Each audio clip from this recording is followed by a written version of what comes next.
we are live. Part deux. All right, welcome to the rabbit hole. It's only 7:32, 15 minutes of, we had it all set up an hour back. We had everything, and it didn't work. Yeah, I had to switch my headset out too because the Bluetooth one wasn't connecting. Oh no! So this was with the wired one. We had all the issues. Yeah, I know. Well, it's one thing, it's another, man. Technology. Oh man. Yeah, let's say hi to those who are on here. Hey Timmy, how you doing? Walleye King, Susan, Rockabomb 76, Quake, Kitty Cat, and Eden, Canuck, of course, Beth, and Big T-shirt Billy, and Uncle Milty. And here's Brother Clem. Clem's in the house. Yo. We had some difficulty with the whole deal. It crapped out on us. And, yeah. And he spelled his name Canuck as well, like I did. Yeah. All right. I know Canuck is with two N's, but we shorten things around here. I'm just plain Joe. No, not Joe Mama. I'm just Joe.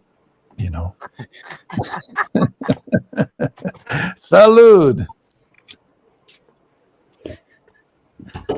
All right. Well, I've got my M&Ms and my Busch Light beer because I don't drink Bud Light. That's Timmy. He drinks that Bud Light stuff.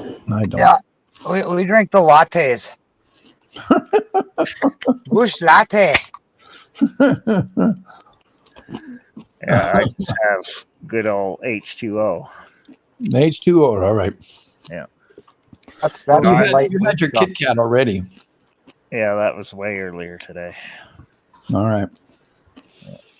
All right. So to set up the evening, I spoke to both of you. You know what we're kind of the gist of what we're going to do. Yes, sir, I think so. Excuse me. About a week ago, maybe 2 weeks ago, we were made aware of a report that came out on the 7th of June. And I have yet to read that whole thing, but I know Canuck did, so I'm going to allow him to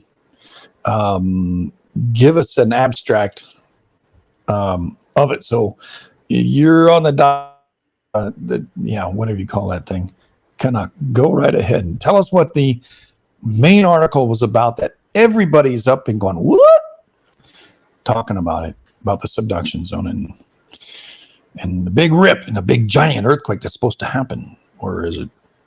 Yeah. Well, basically, to summarize now, this is data they did back in 2021, and they just took 3 years to put it all together.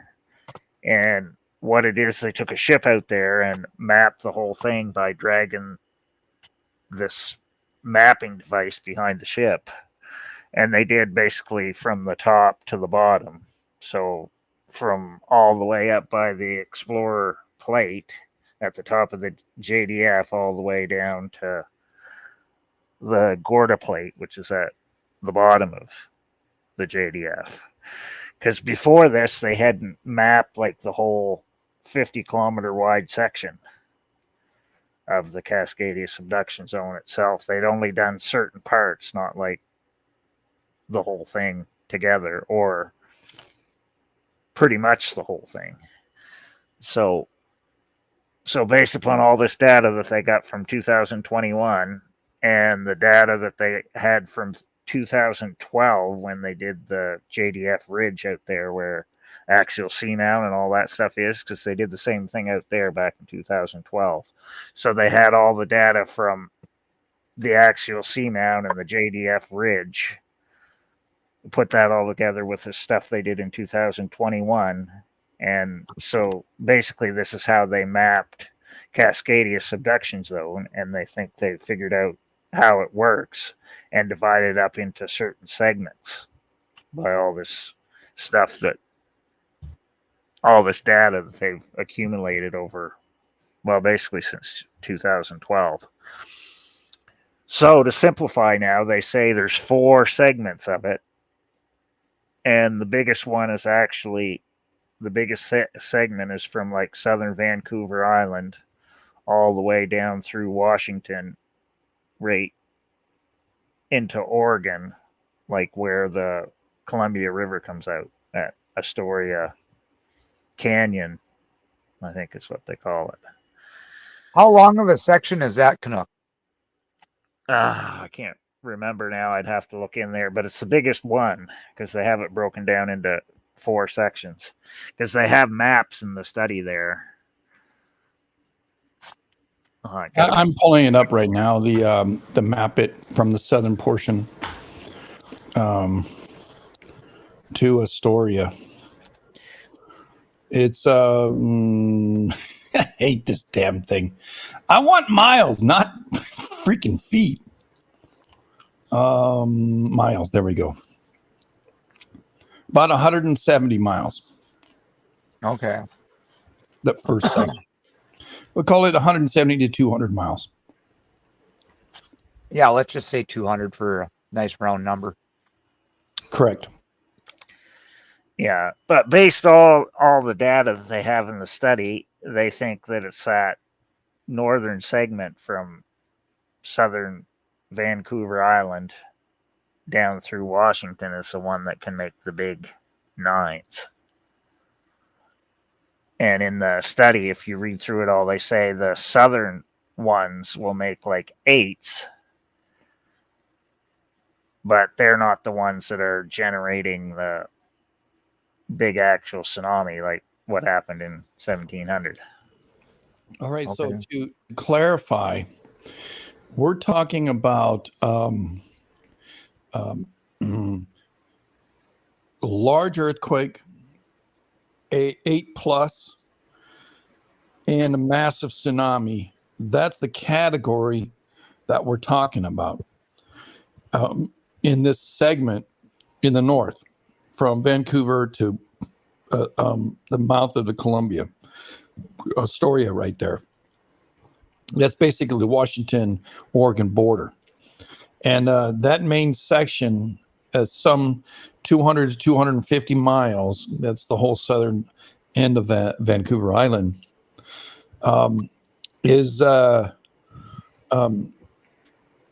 it doesn't look like the rest of it.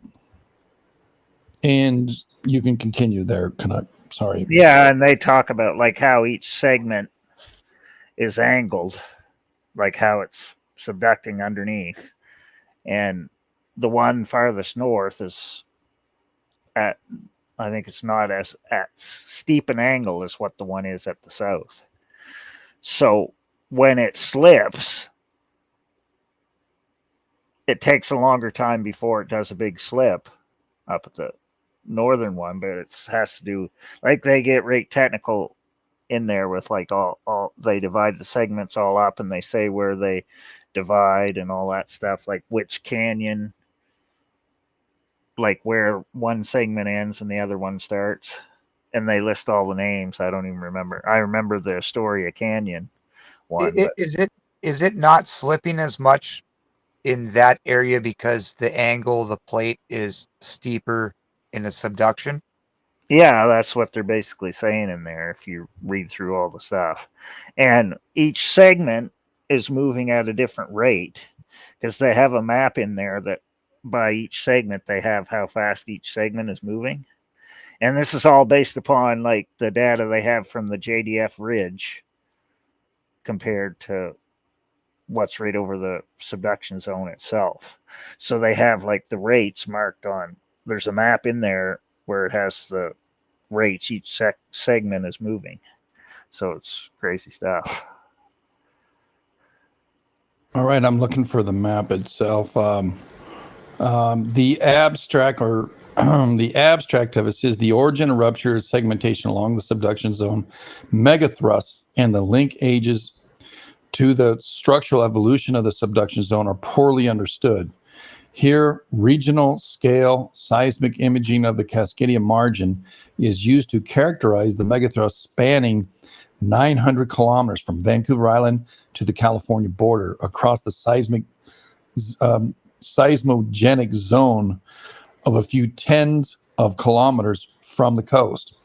Discrete domains in lower plate geometry and sediment underthrusting are identified, not evident in prior regional plate models, which align with changes in the lithology and structure of the upper plate and interpreted paleo rupture patches. Strike slip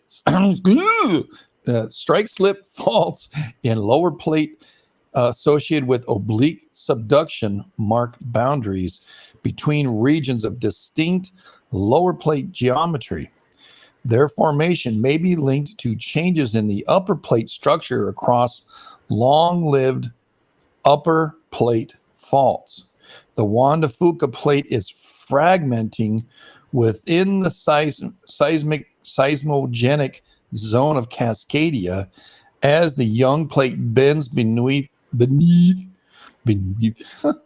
heterogeneous upper plate, resulting in the structural domains that coincide with paleo rupture segmentation. What a mouthful. The map that he's talking about is right here. And I'm going to bring this over for you to see. And then I'm going to go to our channel and share this with everybody. There we go. Share this. So you guys can see this on Melon right now as well.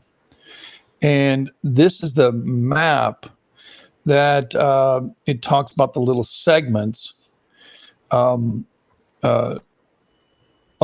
the, basically they separate it to, well, that was healthy.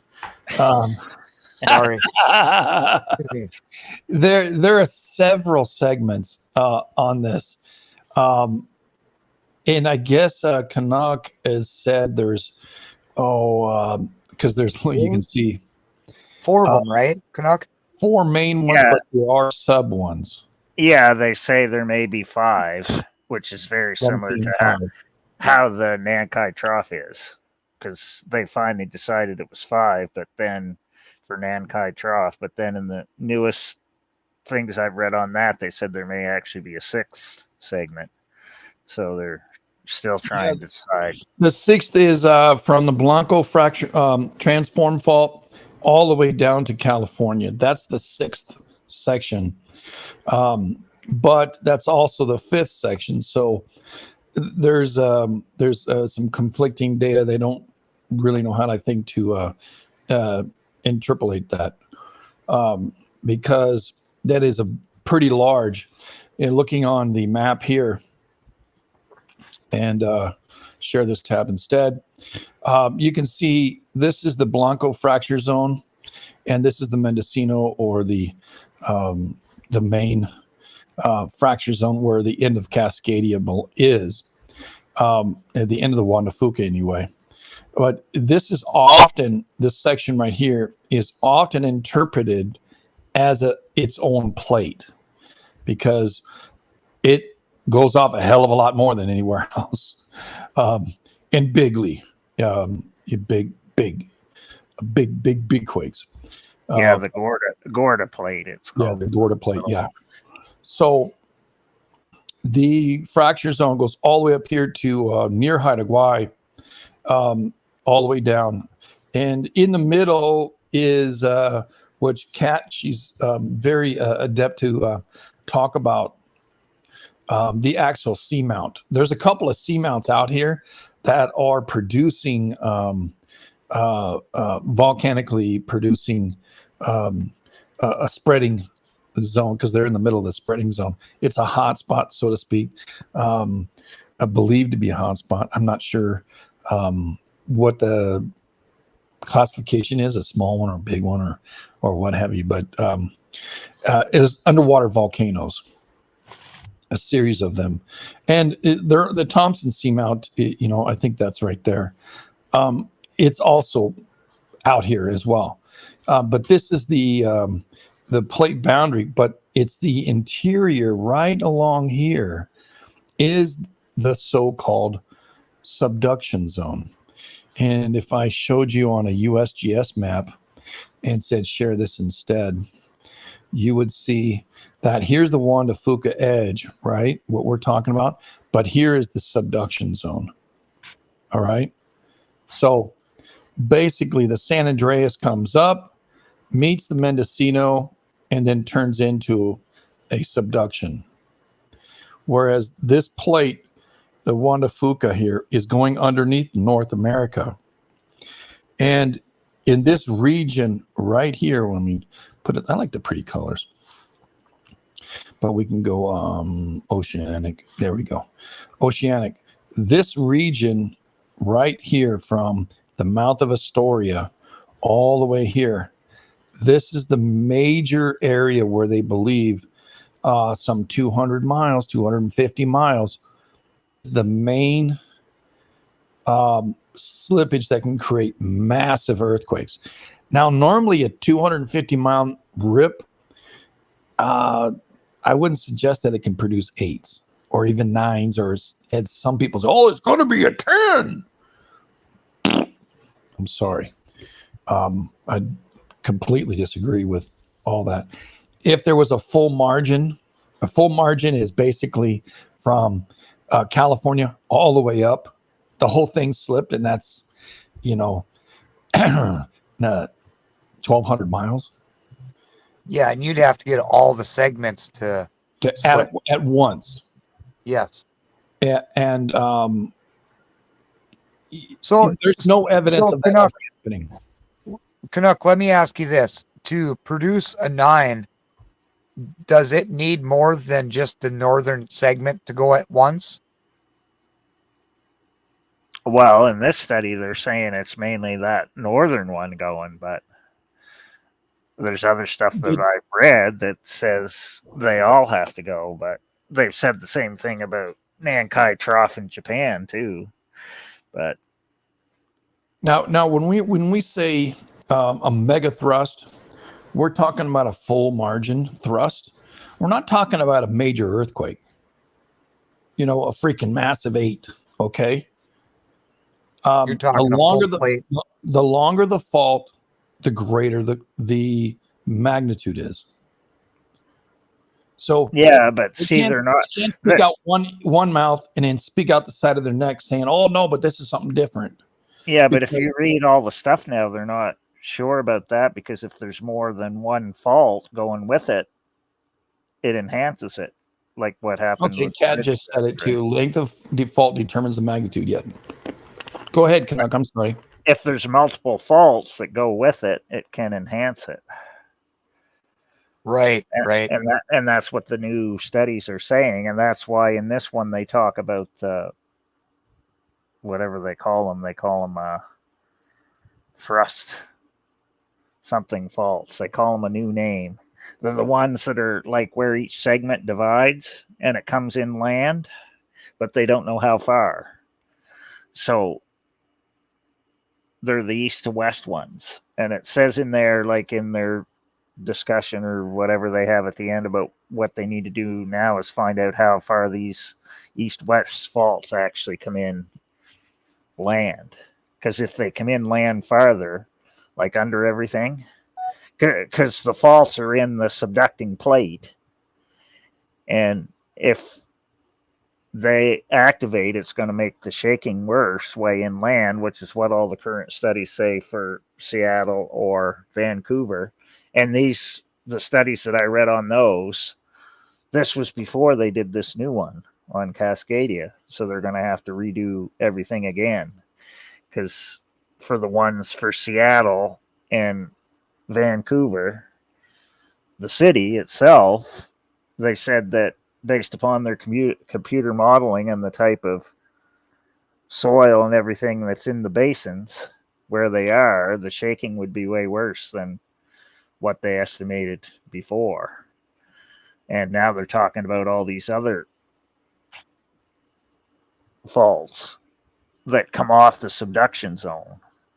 So it's not just the Cascadia itself moving. It's multiple faults inland going off too at the same time. Yeah, because once Cascadia moves, these east-west faults all adjust because they go through Cascadia, and they think that's why it would make a bigger quake without. Well, they don't know. Fault, I suppose. That's what they're suggesting right now in that study, but they don't know how far they go inland under everything. So to kind of they're actually in the subducting plate.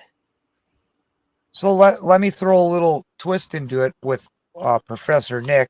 You know, he talks about the plate, kind of spinning right there, that it's kind of twisting around. Wouldn't that be an enhancer on the inward faults, compared to the Cascadia fault, as if you get multiple faults inland to rip with that twisting of the land right there,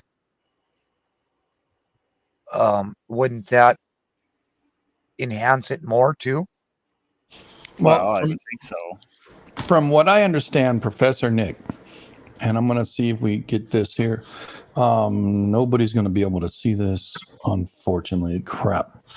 Second.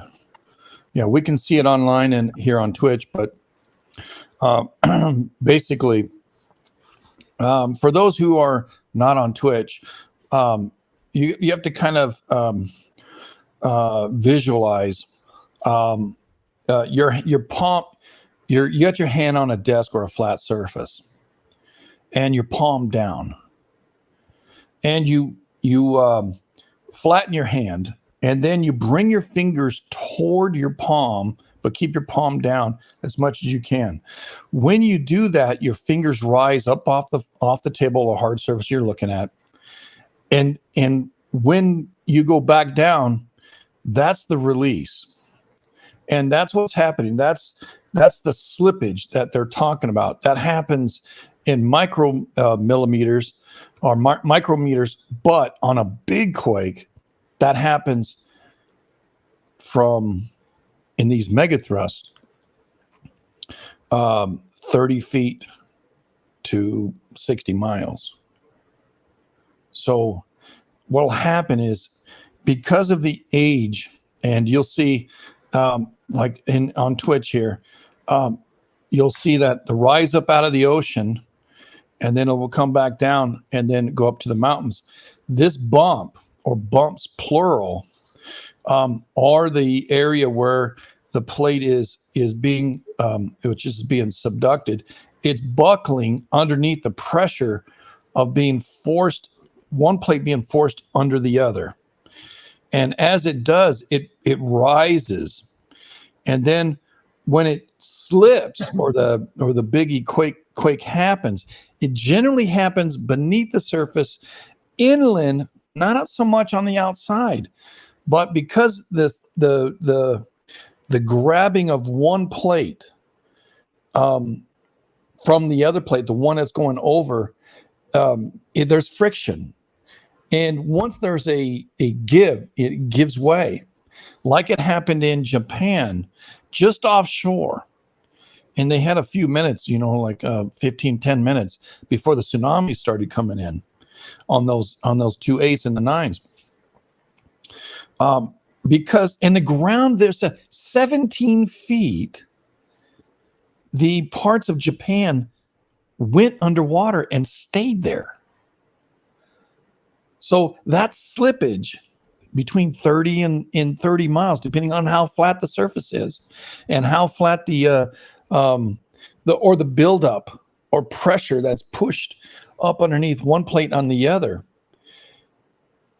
that forced out, like what Professor Nick is saying, can generate a massive tsunami, but also sink massive amount of land that is above the surface now and won't be above the surface after the fact, depending on how low lying the area is and how much uplift is happened because of one plate going underneath the other, and the buildup or the friction could be just phenomenally like they've happened before. There's parts up in Washington where there's groups of trees that are sinking because they're all dead now, and I think that's kind of what you were intimating, Luke. So it does stay in correlation with Professor Nick, because he really didn't get into the details what these guys are saying, but he tells you, or what he's taught us is how this event happens. And it happens in Mexico, it happens in Indonesia, it happens in Japan, the most recent was Japan. I don't know what happens up there in Alaska. I'm sure that subduction zone does the same. But because there are a bunch of islands out there, the Aleutians, we just don't know it, right? But we've, like I've said here on this morning on the morning. In Alaska, they have it divided up. It's just way more segments. Yeah, there's a shoot lot of segments. Yeah, because you have all the Aleutian Islands.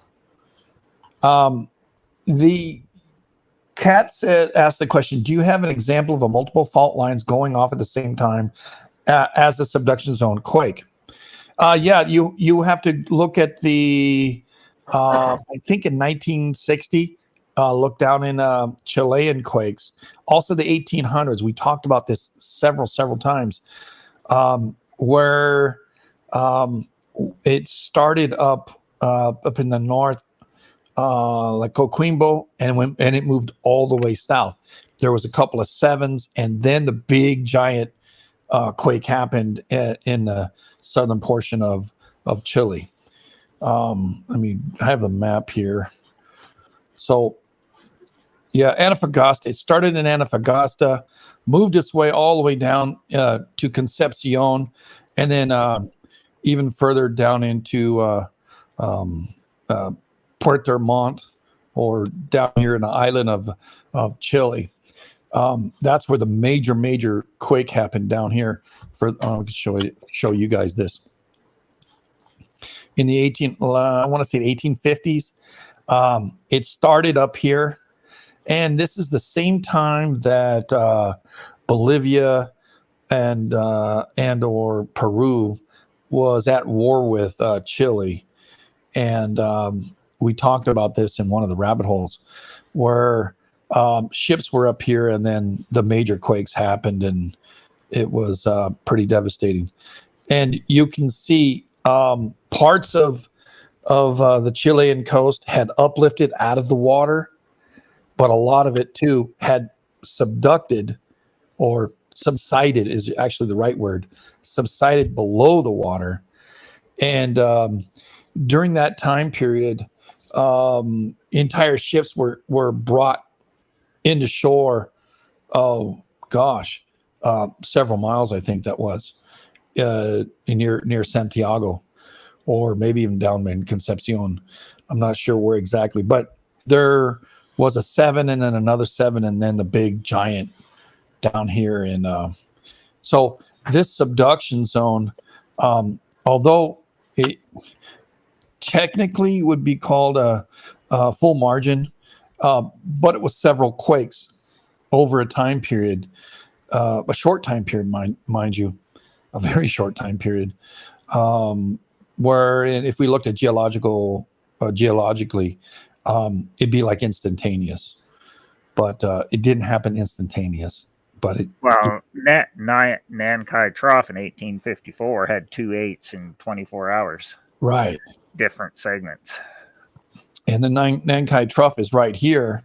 And there's 1 section, 2 section, 3 section, 4. The belief that there's also another section just south of Tokyo, and that's where Fuji is. And I guess the Fuji erupts about the same time that this thing goes.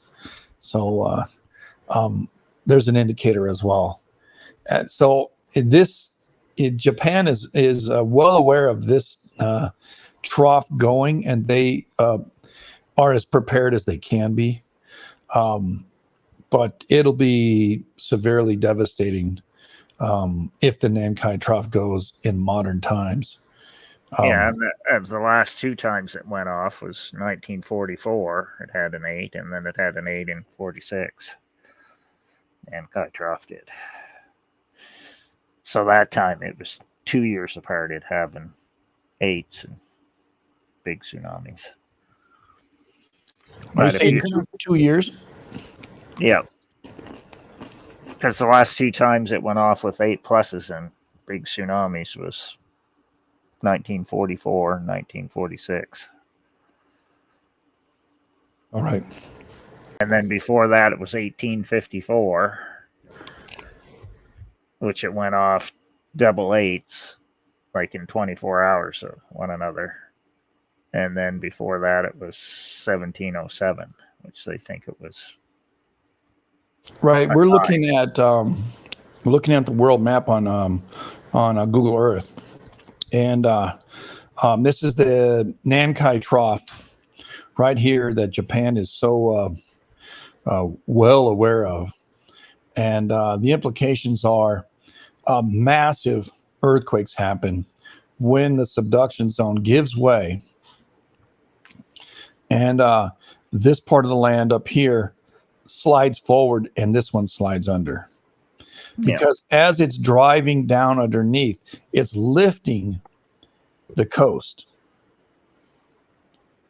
Like if you as the pressure builds up, it lifts the coast up more and more and more till the quake happens and the plate flattens out again. Right. If you put your two hands, your left hand over your right hand, just the fingers themselves, and you bring the left fingers up, but you keep the both palms down, you'll see that the upbuild, it pulls away from the trough and lifts. But when it slides underneath, it flattens out again. And it's that push that will create the tsunami going away. But also what happens is a vacuum is created and it sucks in the tsunami into Japan as well, or into any area that we're talking about.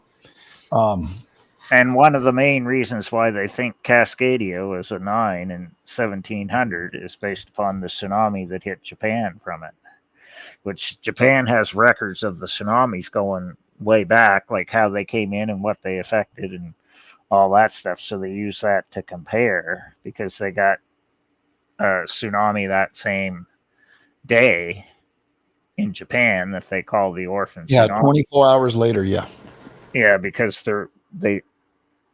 there wasn't an earthquake there that they identified with it, but based upon all the tsunamis they've recorded and done with all their tsunami models, and it's backed up through tsunami records in Alaska as well, and other places around the globe of a major tsunami that happened. Japan, it just happens that it went straight across and got Japan. But what they do to figure out the tsunami deposits is different from turbidites and all that other stuff. Right, and I don't think we go into turbidites yet, but we can discuss that in a minute, because that deals with dating. But the story is that this article came out saying, if I'm prefacing or kind of summarizing what your summary was, is that the northern segment of Vancouver, Seattle, can get a major quake because of what? Canuck. Well, it's from the angle of how it's subducting up there, and that it takes longer to slip up there than what it does the segments at the bottom. So like there's a bigger time period in between. It has a big slip. But when it slips more, right? Yeah. And it It's creates, the buildup. Yeah, it's the buildup. yeah, so it creates like a bigger movement of the water underneath, of course, which makes a big tsunami. Now, I imagine it can do the same thing down at Gorda too, but the tsunami wouldn't be as big, right? Because it's not a 9 if it's doing like 8s or lower 8s. Right. All right, on Twitch, I've got a diagram of what he's saying. Is this bump right here? The earthquake will happen down here because that's where the slip is. That's where all the friction of the top plate, all right, going with water. Water goes down there, and the lithosphere goes down as well. That's kind of new information, everybody. Isn't just trust. Because I think they said that the Cascadia tsunami that came across to Japan was similar to the one that came from Chile in 1960. If you read the report they have on that, the study on that, because it talks about the orphan tsunami in Japan, whatever year that came out. They say it was similar. The tsunami in 1700 was similar to the one that came across from the Chile 9.5 in 1960. So basically what happens here on Twitch, the earthquake will happen down here because this is where the friction is the greatest. And when it gives, all this stuff here slides forward. All right. And as it does, it slides forward, whether it's, 2 feet or 50 feet or 2 miles. Depending on how far it's built up, that when it's all said and done, this part will be flat, and the ocean will, if it was here and it's being stopped by the bump, so to speak, the elevation of the land, and it gradually goes up, right? The ocean will come in and be wherever it's supposed to be, but the tsunami will go inland, of course. So depending on how high the buildup is, that will determine how much the land sinks beneath the waves again. So it's like the ocean reclaiming itself, its proper position. So it may be all the way to here, and but the tsunami will go, of course, inland because of the vacuum. If you take your hands in a body of water, like you're in a pool, and you push your hands straight down into the water itself, there's a vacuum that's created. Then you'll see the other sides rush in and then boof, shoot up in the air because of that vacuum. It's that pressure. That's what's creating that pressure to shoot up the coast. But I think if that plate slides 2 miles, I don't want to be anywhere within 500 miles of where that happens. That's why I'm not in Cali no more, because it's going to happen eventually. I don't know when. I just don't want to be there. No shit, right? But what's interesting is most people think the earthquake happens out in the ocean. No. It's not the case. The case is it happens underneath the land. That's where the pressure is holding back whatever's going up. There is a pressure here where the outer bump does meet the subducting plate, and that's out in the ocean. But for that's kind of like not a whole bunch of friction. The friction is down below. So a quake would happen. Let's say if there was one happen off of Astoria, probably the quake, like there's never been, we'd have to really talk about Olympia. The quake could happen underneath Olympia, but the subduction could happen out to sea. Or you would see the quake happen out there, the give out there, but then the interior,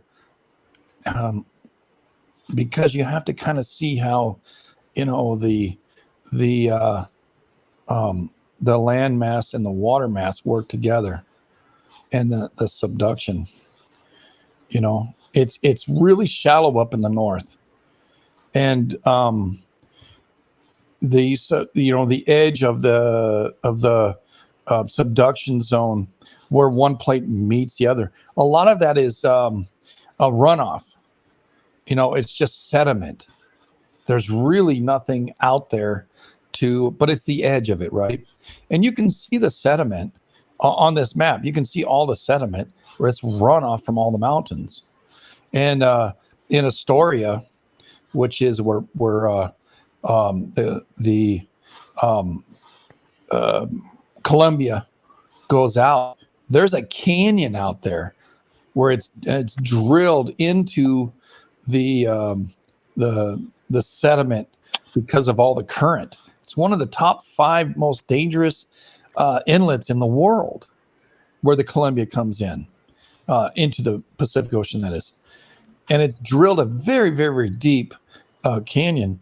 It's 2,000 feet right here, I see. And then it drops pretty substantially, 5 all the way down here. It's down to 6. And we're barely offshore. But the subduction is just out here. The edge of the subduction, right, as you can see right out here. If we zoomed in here on you can see it's at the edge of the Astoria Canyon. And I'll show you that online. This is the subduction line. Here's the Astoria. All the way to the canyon is right out there. Yeah, because where they got the turbidites from are all those different canyons, however many there are. So, and you mentioned turbidites again, which is great. We can segue into that. Turbidites is basically little animals or whatever, biologics that have died, and their shells kind of fall to the ocean floor, and at different levels, depending on sediments that have come and overlapped each other. So basically, they'll take like they're drilling for oil down a pipe, right? They'll take this pipe and jam it down into the floor of the ocean, and then they'll take up a core sample, all of that, and then they'll take a look at it and going, hey, we can see sand here, we can see ash here, we can see turbidites, which is little animals. We can see other kinds of shells. We can see more sand. We can see mud. And basically, they take all these different things and then they try to date these different things. And turbidites is something that they can roughly date. But the other article, which is Kat brought up, which I really think was pretty darn good to nail it for those people who just rely upon turbidites alone. I think they need to maybe take another look at some things, because the way they date is very, very, very suspect. Because they'll say, well, we've drilled 50 drill holes up and down the coast, and we see a pattern, right? So they can see the stratigraphy of different drill holes that brought up these pipes with all these different sediments and plants, like I said. And basically, the assumption is, hey, we went down 50 feet, we went down 100 feet or whatever, we went down 20 feet.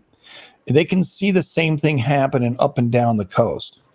So the idea came out that because of the similarities in some of the drill holes, that there was an entire margin eruption or a slip in 1700. And it's that theory or a supposition that now is being challenged by those who specialize in the turbidites, not just in in paleontology and all the other stuff, study of the water itself and the land masses, paleontology and land, right? But Well, they say they use that for the 10,000 year record. right. But in Japan, they only use turbidites for 4,000 years. So it just depends on which place you're at and what data they're using. Right. And again, I'm using and on Twitch. You can't see it over there on anywhere else, but on Twitch, and which is great to come to Twitch, twitch.tv/Joe Slick Live, cheesy plug, right? These core samples, there are different levels of different things that happen. Like in this one, like you'll have it in these different core samples. Not always do they line up when they do these core samples, depending how close. Now, some are, 5 meters apart. Some are 25 meters apart. Some are 1,000 meters apart. And some are even 1,500 meters apart. And what they've done is they've subjectively said, well, this looks like this. So, like they'll say this one here, this one has a 2 and then a 1 and then a 2. And let's say put that one in there, right? They'll say, well, this doesn't match. So it probably means it's up here rather than down here.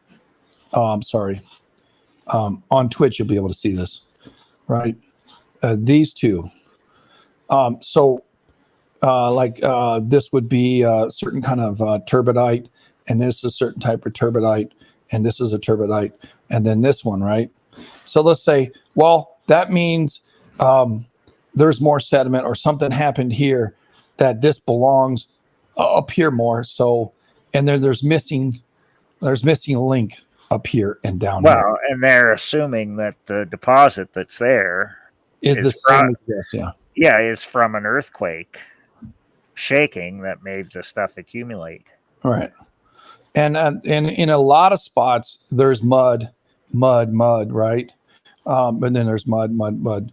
So the argument is that they've assumed, because they can separate the turbidites and say, okay, there's a bunch of turbidites here, there's a bunch of turbidites here, and there's, let's say, an ash layer here that they're familiar with. And in that ash layer, generally, they can date that pretty good because volcanics are really good for dating. But they may not be able to get any data out of that ash to actually date it, that it's from that mountain. So there's a lot of assumption the further you go away from your original sample. And whereas in 2012, the argument is that they assumed a lot, that it was a full margin and not several quakes happening, one and then 6 hours later another, or a day or two later another. And now they have to rethink these things. And this has been the argument, and what coincided with this discussion about this Cascadia subduction zone, it is that some think there's a full margin and some think there isn't. And there's more evidence to suggest now that it was not a full margin because of the different zones, so to speak, of the way the subduction happens in the north. It's more shallow and it gets deeper. It means the edge of up here in Vancouver, right, and Washington, and then you have Oregon, and then you have California.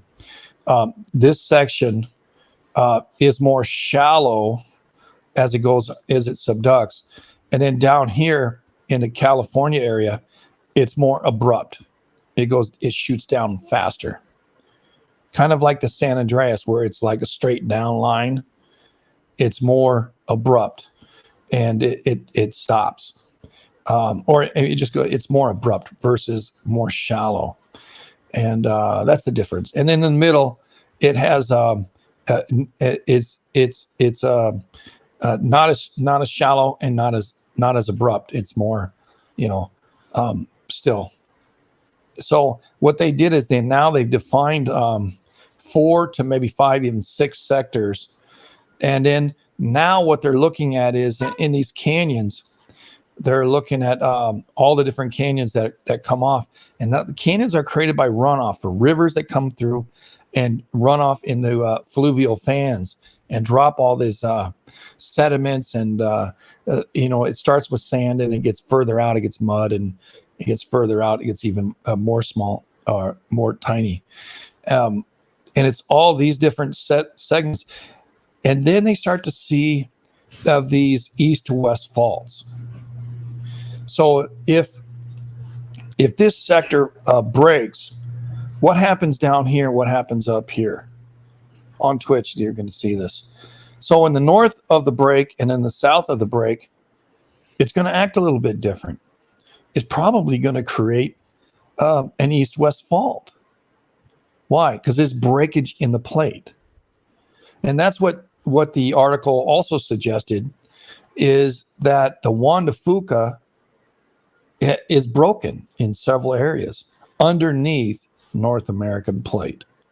So as it also subducts harder or more sharper, it breaks at different levels. And in each of these sectors now, these different, they differentiate these sectors of these zones. Those, they can see faults that go east to west that delineate these different zones. And now they're saying that it acts different. So I think I summarized what you're saying there too, Bud. Yeah. And see, they don't know if those new ones that they've identified out there that match up with the canyons, if they actually run under and connect to ones like, say, the Seattle Fault or the Tacoma Fault or whatever. They don't know because they haven't gone in. They don't know how far they go in. They have to do drilling on shore to figure out if they actually connect to the other ones. Right. But see, they've studied the ones on land because they know when Seattle Fault last went off, which was 900 AD. Right. With the big one, which matches up with one of the New Madrid quakes too, because they've done the same thing with New Madrid. It's just when they do the actual fault studies where they dig a trench and find out how many times it's moved, it just doesn't go back as far. Like from all the ones I've seen, they only go back maybe 2,000 years is as far as they do it for the actual fault studies on land. Because they have the record of New Madrid going back to, I think it's 650. So it went 650. Right. That's because the drill 900. Who drills, right? Who's drilling? So what's happened is geologists are get hired by the oil companies to look at their data which they've already done the drilling. They just don't know what's there. So they, do a lot of holes. And then they ask the geologist to go and analyze all their holes for them because they don't know what they got. They just know, hey, we got this land and we drill like 60 times. Now tell us where it is. And what happens is the geologist now goes in and maps the entire area based upon the drill samples. And that's basically what happened offshore. And in doing so, they're able to see the different layers and they can find the faults. But, if you looked at a map on GE, like we were just on, you can look in Texas or anywhere else where there are a lot of oil. They drill in sectors and they're able to trace the faults. They may not know that they have the data, but a company will hire a geologist to interpolate all that data and then create a map for them. And And so that's basically how they're doing it. And they do have a bunch of data because they're drilled everywhere, right? And that's why it's so important to know the depth of the quake, right. because that's how you can figure out if it's in the upper crust or is it in the subducting plate crust underneath. Correct. Right? And that's why the depth thing is so important. So you have to know what the depth of the crust is that you can see, but you also have to know how far down it is and where the subducting plate is going underneath the crust above it. Right. And they're saying that the northern part of the Juan de Fuca is relatively shallow. And if you take a look at the history of the Pacific Northwest, Oregon doesn't get a whole lot of quakes, everybody. A lot of quakes happen south of Seattle, south and west of Seattle, on the Olympia section of Washington, in southern Olympia, actually. Like I'd have to look up like the Nisqually quake, which was in 2001, up there by Seattle. I'd have to look and see what the depth of that is compared to if it was in the subducting plate or if it was in the upper North American plate. Technically, let me do a quick search here. As you brought that up, thank you for bringing that idea up. I'm just going to say custom. I'm do 6 custom, and I'm going to do 1800 back. All right, then I'm going to go custom and the Pacific Northwest. Whoop. No.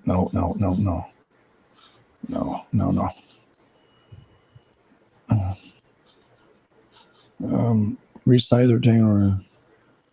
Okay.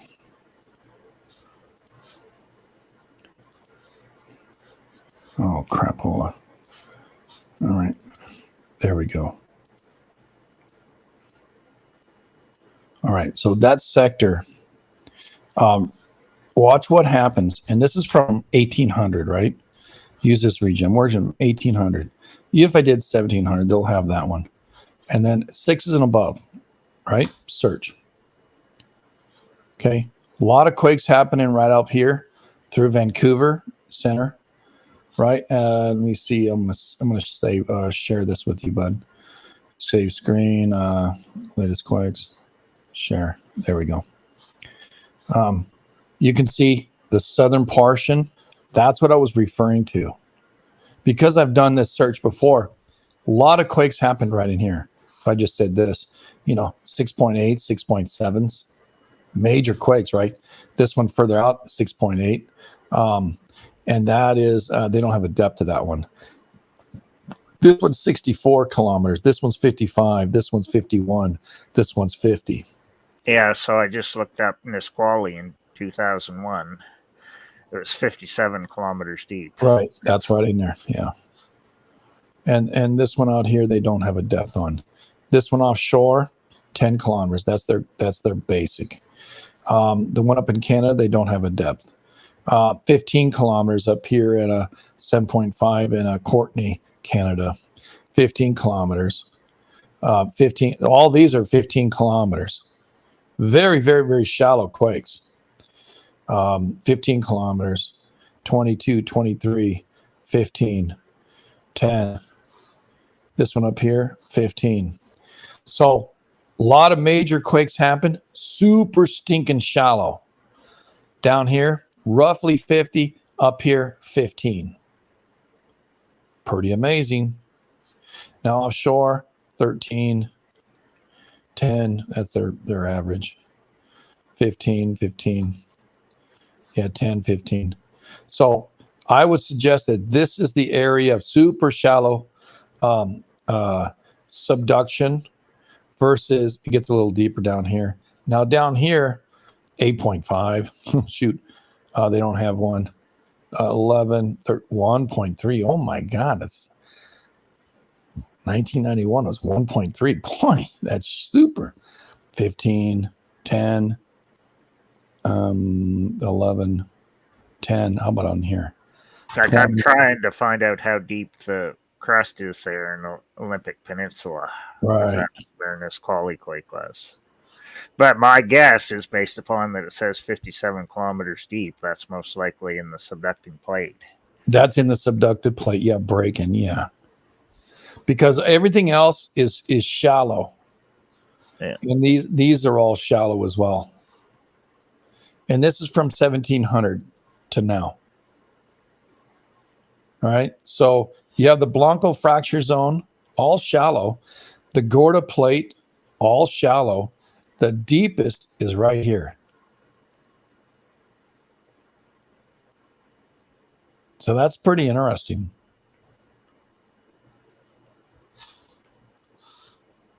"49 quakes that are 6 and above in the Pacific Northwest since 1700 on USGS."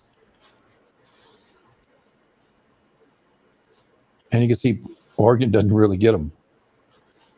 Down here, California and Oregon border, yeah. And if I went further, you can see how many quakes are down here. There's a lot. Yeah, so they say the crust in the Olympic Peninsula is 5 to 6 kilometers, like going from the Olympic over into Puget Sound. So it's not super thick right there. Not super thick. The subducting crust or the crust on top? The crust on top, because you have to differentiate between the two. Which that's what I do with all this stuff now whenever I look them up. Because when I studied the Japan ones, the foreshocks were always deeper than the megaquakes. So basically what it was doing, it was slipping deeper down in the subducting plate before the megaquake happened. Now that's how Japan works. Now that was the only one I looked up. I hadn't checked Indonesia and all the other places that would have megaquakes. I would assume it would be the same thing. Because the newer ones, we have records of like all the foreshocks. Like they have records of the foreshocks of the Chile in 1960. Because there's a bunch of big ones that happened right before. 37 quakes, 7 and above, Japan. Okay, they don't even have the latest one up here. USGS. I'm sorry, guys. This is their database. And you'll see these are 34, 36, 45, 35, 35. Here they're 15, 15, 14, 10, 368. Ooh. That's way down there. 15, 300. Wow. Yeah, and this is why the depth thing is so important, because you have to check that with quakes. They say that are caused by fracking too. Right. Because if where the quake is generating is nowhere near to where the frack well is, you can't really say they're related, right? So it's the same thing with all these ones, because we have the depth. Japan has several the depths going back medium 200 depth years probably. Yeah, they have several medium depths, but then they have a lot of 15s, and they have several deeps, but the deeps don't outweigh the shallows and the medium depths. And it depends on how close it is to the subduction here. 30s, yeah, there's a bunch of 15s. Yeah, 15 seems to be the kind of the average. Wow, 1923, ISO Japan. Whoa, 8.0 right there. Wow, you can see, according to this search, right, I did 7 and above, 15 on average. And in the USGS, 15. Well, and there was a 7.2 foreshock before the Right. nine in 2011. Right. And I think it was closer to Tokyo than the actual 9, if I remember right. Mm-hmm. 1923. Oh, there was one. 1923, a 7.9. And the day before was an 8. So 2 quakes right there. And that is the triple junction, right? That quake happened in 8, then that happened in 7.9. Bam, bam. And 1927, 4 years later, another 7. Wow. And we've talked about the 1906 one and 1909. 1982, 7, 61, 43. There's the 43 quake, 7.1 up there. 2011, 7.9 right there. 1938. So the 2011 was 42 kilometers. They don't have that. I guess I didn't do the other one that was right up here, in the shallows. In the subduction, there's the trench, but the subduction zone, hey, they only show the trench. They don't show the subduction zone, and they do the subduction zone over here, but it's not a trench, is it? That's wild. Yeah, I think when I looked up the foreshocks in Japan to the bigger quakes, they were like 60 to 80 depth, the foreshocks, but the main quake itself was like 40, 45 kilometers deep. Like it probably between like 40 and 60 range, which I thought was interesting. So I've always had a mindset to say 25 to 50 and up to 125 miles from the trench. And generally, that's what happens on average. It doesn't mean there's an anomaly changes that, but now I'd have to go look up all the ones for Chile and find out if it's something similar or not, right? Let's check out Chile. Come on, brother. I can do it. All right. So custom, we'll go 7 from 1700 and go custom and look down at Chile. All right. That's where we'll stop there. Bring this on up into Peru a little bit. Use that region. Search. A lot more quakes. 87. It's basically a 2 to 1 in the same time period. Maybe almost a 3 to 1. Wow. And they all happen right on shore. 25, 24, 30, 57, 22, 30, 18, 35, 33, 70, 28, 50. As you get inland, it goes a little deeper. Nope, that one's shallow. 15, that's pretty shallow too. 30, 45. I wonder how deep the plate is here. 25, 30, 42, 45, 40. I would assume that as the land mass from the trench is roughly 40, 35 to 40 kilometers, because these quakes are happening right along shore. Then as you get up into Peru, they're deeper. There's a few 40s, 65 on average I'm seeing. 30 when it goes offshore. 40, 6, 13. Then it gets shallow again. And then there are some quakes interiorly. 104, 230, 550, 612, 631. Wow, that's remarkable. But see, I don't know what the angle of the subducting plate is that's going down there, because that's what they're saying from that Cascadia study, that it depends on the angle the thing is subducting too. Right. Like where the plate is, what it does, and all that. American one. I started down here naming off time or date or depths, 40, 18, all those, right?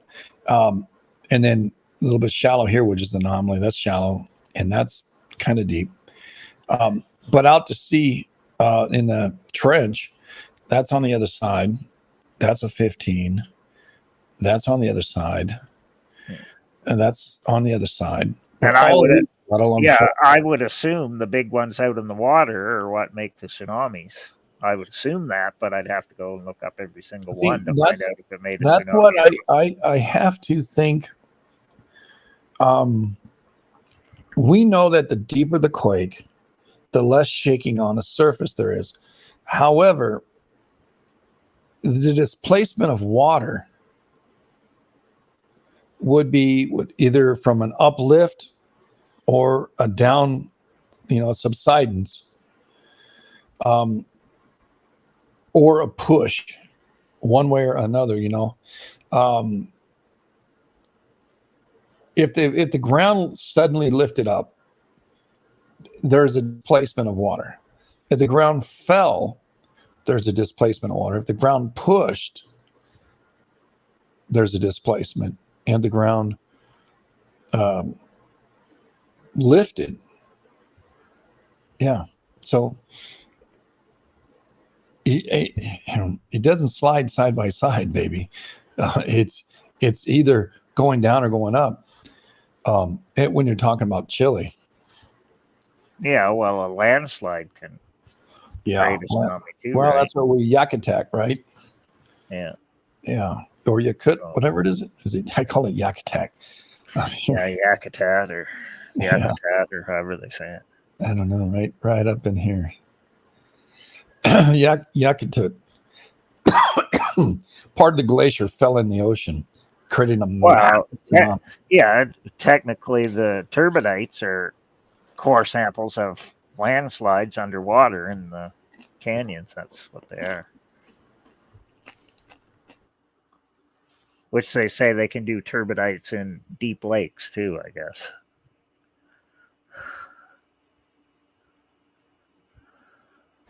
Yeah, Lituya Bay. Yes, sir. Yes, ma'am.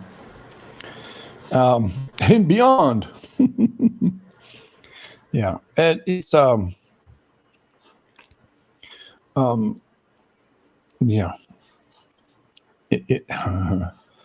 I forget the name of that fault that's way up in the north. Yeah, because I forget what year Lituya Bay was. 58 or 57, I can't remember. Right. That's the one that created the big gigantic. Yeah. Right. And that earthquake was inland.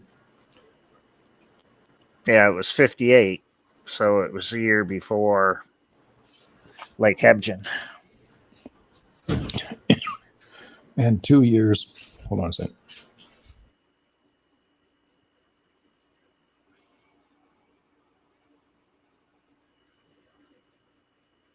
And it's 2 years before the 1960 that happened up here in the Valdez.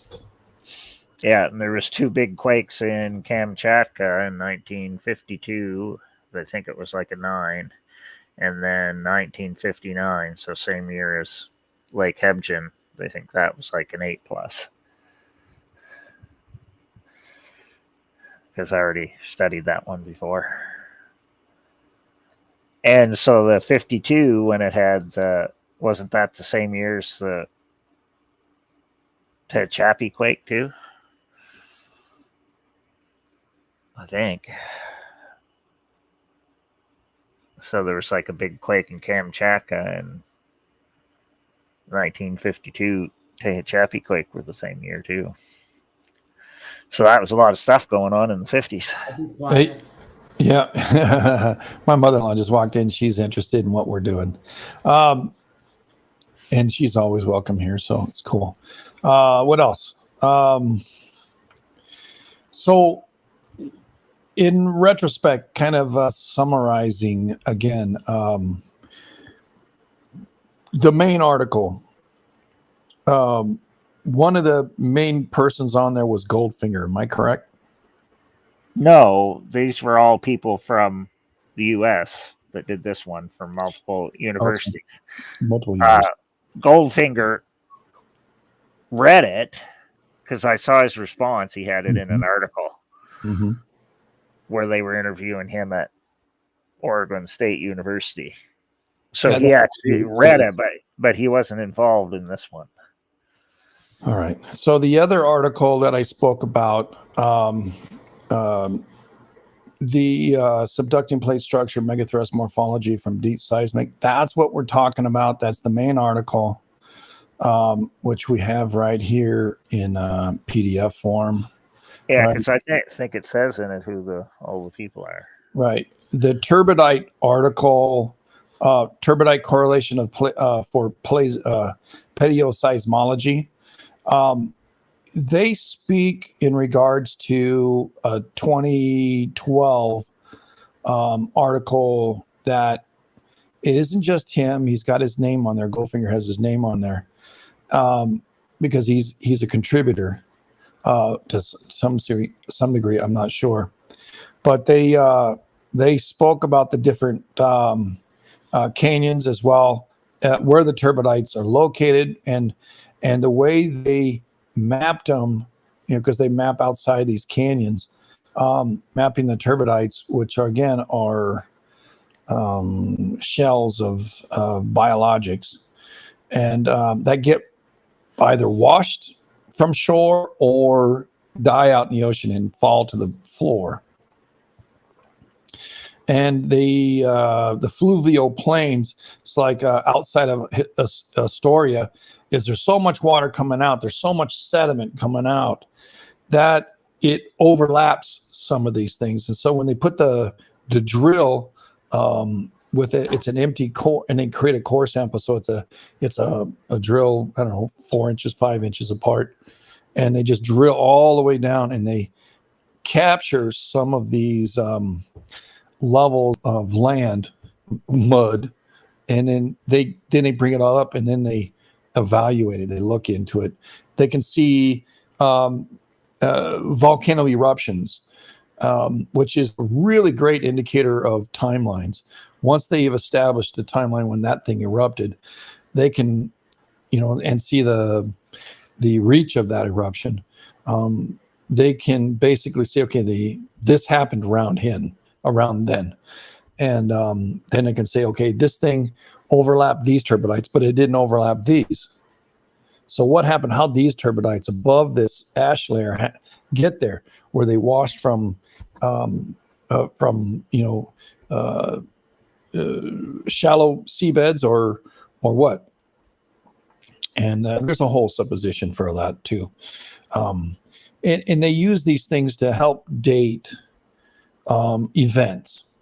And the article that Kat put up there, turbidite correlation for paleoseismology, kind of stated that there's a new way to interpret the data, and they call it they got a fancy word for it.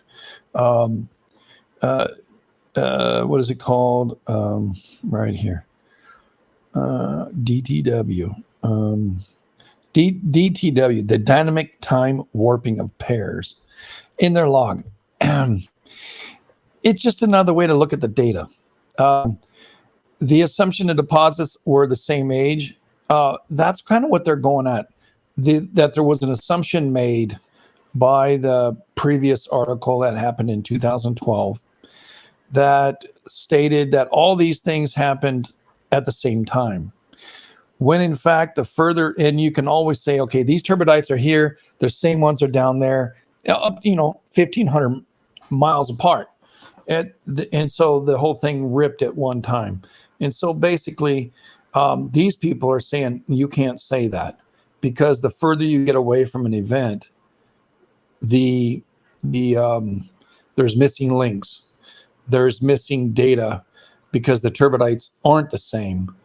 And so you can't say that these events happened at the same time period, because the turbidite information just doesn't support your assumption.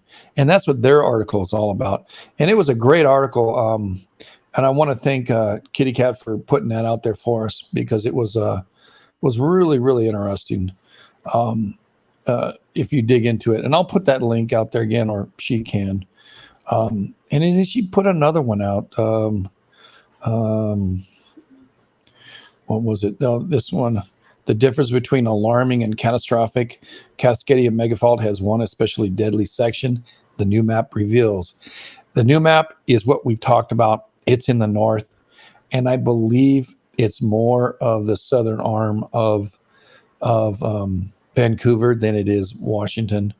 But I do believe Washington has Cascadia. No, I mean not Cascadia, but the Olympic Peninsula, with the southern arm of Vancouver Island, where they talk about often when we go to the trimmers, the trimmer page, the trimmer map. You can see this is the latest. We're down today, 427. Vancouver Island and just north of Medford are the two areas now of vibrations. We've been watching the vibrations, lots of them happening, and came out of California to begin with, in the Trinity Forest, and now they've moved north. And there's a steady section just north of Medford, off the Blanco fracture zone, and in the center of Vancouver Island now, all where it went through the San Juans in the Juan de Fuca Strait, and now has transitioned into central Vancouver Island. So it's things to look at. Vibrations happening. Now, is that an indication of big quakes happening? We don't know. But it's just one more data point that we're getting. And that's why we look at these things. But what about you? What are your thoughts there, Canuck? Oh, Well, no. I'm just trying to find the Nankai Trough one there that I read in the last 2 years, that they have the model 4,000 years of data, plus they're estimating what Nankai Trough is going to do with the computer model in the next 2,000 years by all the data they're entering into the computer model to find out. Well, then let's let you do that, and let's close out this rabbit hole. It was great rabbit hole. Boy, it was a lot of stuff being said. But they're putting like a lot of stuff into it. It's not just like, well, we have to dig deeper. yeah. So it's And not we just turbidites in theirs. It's just they're not going back as far with the turbidites. Right. Maybe we'll even do one this weekend. Northwest. But I'm going to close the rabbit hole. Do you have anything else you want to add? Clam, do you want to add? Canuck, do you want to add the last? No, I minute? can't think anything else. Yeah, because it's pretty packed full of stuff. I do wonder if there's any seismologists out there who may think the PNW subduction zone is not really a true subduction zone.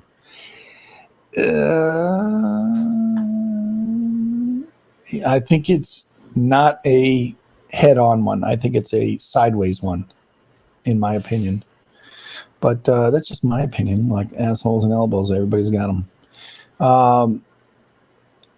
Yeah, thank you, Kat, for your input.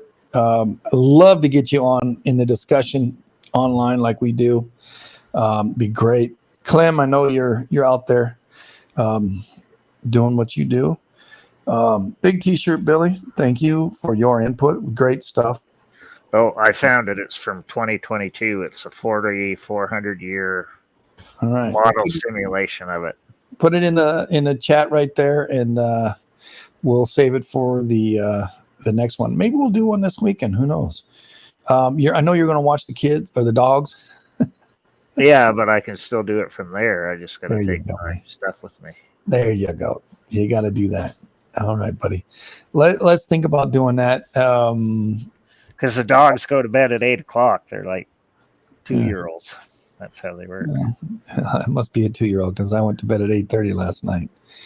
That's why I'm able to handle it today.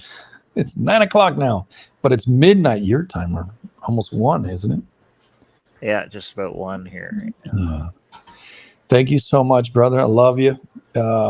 You are a great person I can discuss some of these things with, and I love your input and your thoughts on these things. And you're well read. You pull some sources out there that I wasn't able to do, and I appreciate you so much. I really do. Kitty Cat, appreciate you. Appreciate everybody who's helped out. Even Brother Clem, who's maybe he passed out. He's been working hard. So anyway, love y'all. Thanks so much. See you in the next rabbit hole. Try to do one this weekend. All right. All right. Thanks, bud. Sounds good. Good night. Yeah, right on. All right, everybody.